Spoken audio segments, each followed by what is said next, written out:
YouTube, what's going on? It's your boy Ethan, aka Geethers, and we're back here with another video today, and some more trade deadline stuff. I made another video that you're gonna see before you see this one. That came out before the day before this one. That is detailing the trade deadline. But one thing I didn't detail is the teams that didn't make a trade.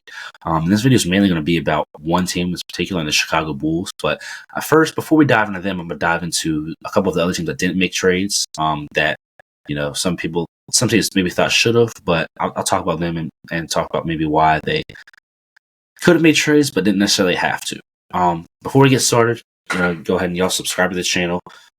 This channel and the Trade Ball Podcast, the Geethers channel, the Trade Ball Podcast channel, both those channels. Subscribe to them, like the video if you're new. And yeah, we'll go ahead and get into it, man. So we'll start with the Lakers, the Hawks, and the Warriors. So there's four teams we want to talk about. Obviously, like I said, the Bulls are one of them. But first, we'll start with Lakers, Hawks, and Warriors. Three teams that didn't make any moves that we thought should have. First, the Lakers and the Hawks. Talk more about them because those are the teams on the bottom end that I think, could have definitely made moves, but you're okay with not making the moves. First, I'll start with the Hawks. This is a team that we thought maybe, they're really shuffling deck up. Trae Young maybe, but obviously that was rumors, but I never thought he was going to get traded. But you have, DeJounte Murray, a lot of rumors of him being going to the Lakers or other teams, and you have DeAndre Hunter, Clint Capella, all these guys. But the main thing I want to say with them is these are guys that are under contract. These are guys that you can easily trade this offseason. So you're not in a rush to trade these guys if the market just wasn't good for them, and that doesn't seem like it was. So I'm not mad at them at all for holding on to their pieces. They're a team that they are mediocre, and they're going to be a play-in team, probably maybe a first-round exit if they make it to the playoffs. But they can shuffle the deck in the offseason. So it's not a big deal for them if, props to them for not rushing it, in my opinion, and trading DeJounte Murray to the Lakers for one first-round pick when you can maybe get something better, So that's about all I have to say about the Hawks. I don't mind what they did. And then, of course, your Los Angeles Lakers. With them, it's a bit different. It's different, but not so much. They're a team who obviously are on the LeBron timeline. So this is a team that LeBron's 39 years old. They want to compete now. But there wasn't much they really could have done, it seems like, if these teams like the Hawks or, maybe Larry Markkinen wasn't on the table, or all these other guys they were looking at weren't on the table and these teams weren't wanting to trade them just for nothing.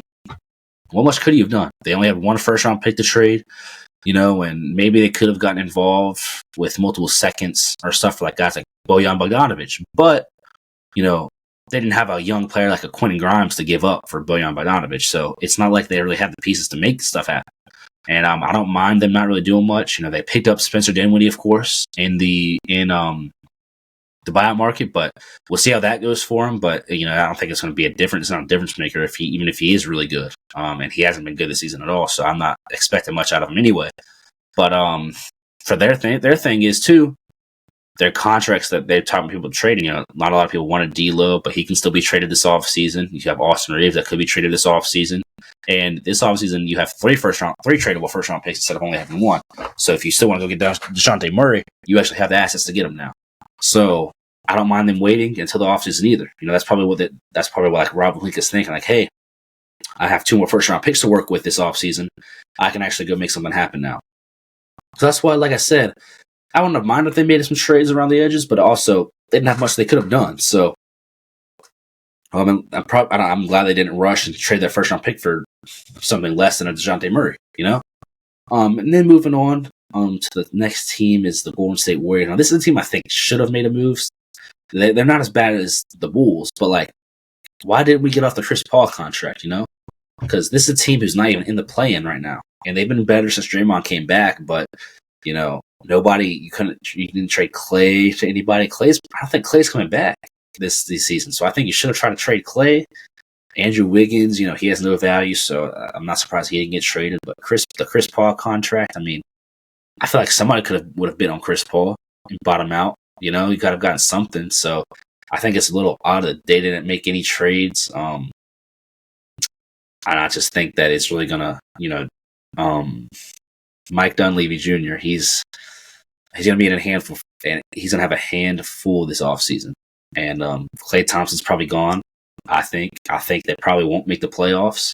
I don't know if they make the play-in, but it's looking slim. They've been good, but if they do make the play-in, they're going to be in the bottom half of the play-in, I think. And I don't think they make the playoffs this year. So there's going to be some question marks this offseason.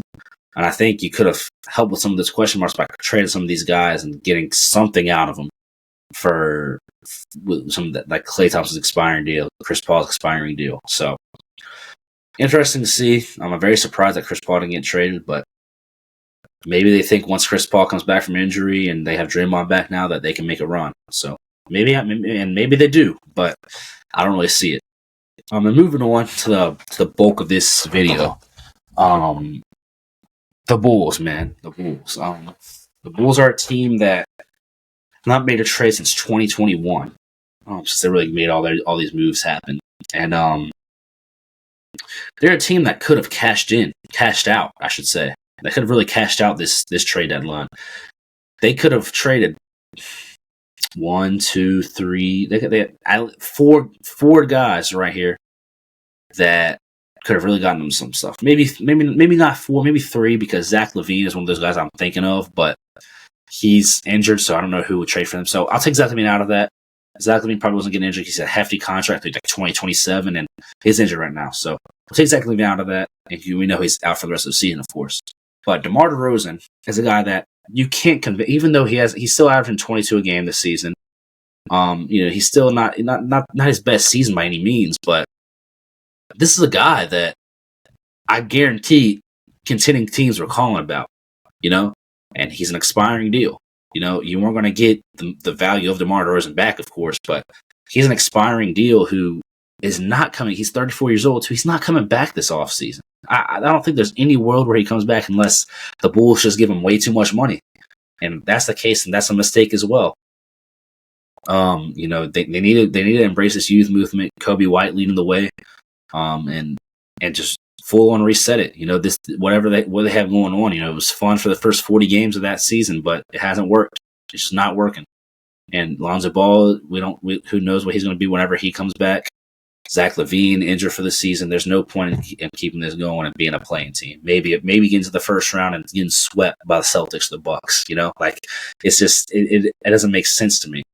And DeMar DeRozan expiring contract, you could have gotten probably, even though he's expiring, you could have gotten a first round pick out of him.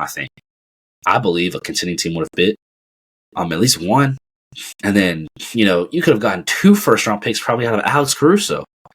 This guy, he still has. He's not expiring deal by any means, but I believe he's got the rest of this year and then next year, and expiring next year, so he's going to be less valuable next year, right? And it's like Alex Caruso, at the peak of his power, he's 29 years old. He's Derek White type. He's one of the best role players in the league. One of the best defenders in the league too. And this is a guy that you could have gotten 1, 2 first round picks out of, and help you with your retool reset. And then Andre Drummond. Andre Drummond is a guy who's on a minimum. And is going to be gone after this season. Do you know why? Because he's playing out of his mind.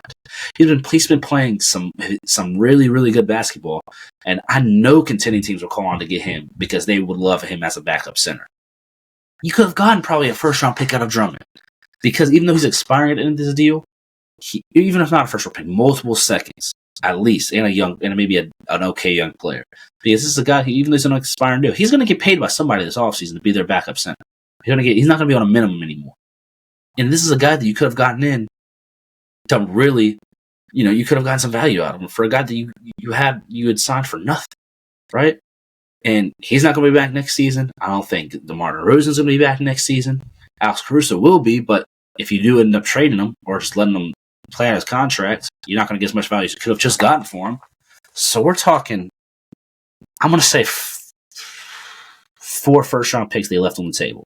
I think out of the combination of DeMar DeRozan, Alex Caruso, and Andre Drummond, you could have gotten 4 first-round picks out of those 3 guys. I think Alex Caruso was the most valuable piece, but you could have gotten 4 first-round picks out of the combination of those 3 guys. Well, out of all the different trades they could have done, at least 3, I think.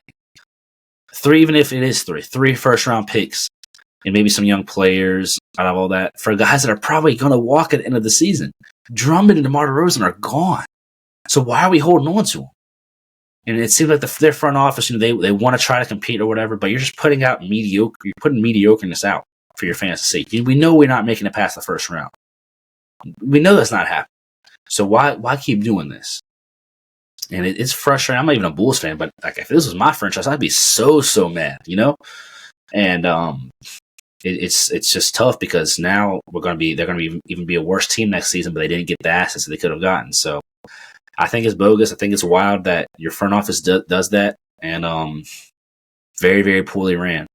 Very, very poorly ran. They don't draft well either, but I mean, at least in this new regime, they haven't drafted well. But hopefully, they can. I mean, it's still. I mean, you can only miss so many times on first round picks. They could have gotten so many first round picks. So they're the biggest question mark for me, but. I'll go ahead and stop hating on them. We can go ahead and get up and out of here. I appreciate y'all for watching. Y'all let me know what y'all think the Bulls should have done, or some of these other teams. What you'd like to see your favorite teams, like the Lakers, the Warriors, do. But I appreciate y'all for watching, man. Hope y'all have a good All-Star break. Enjoy your little break from basketball. I know some of y'all are weird like me. Y'all like watching basketball every day, but I like to enjoy the All-Star break. I don't only gives the players a break, but it gives me a break from watching. Sometimes you need that. So. Thank you all for watching. Make sure to like the video, subscribe if you're new, turn on notifications, all that good stuff on both channels, the Gaithers channel and the Trade Ball Podcast.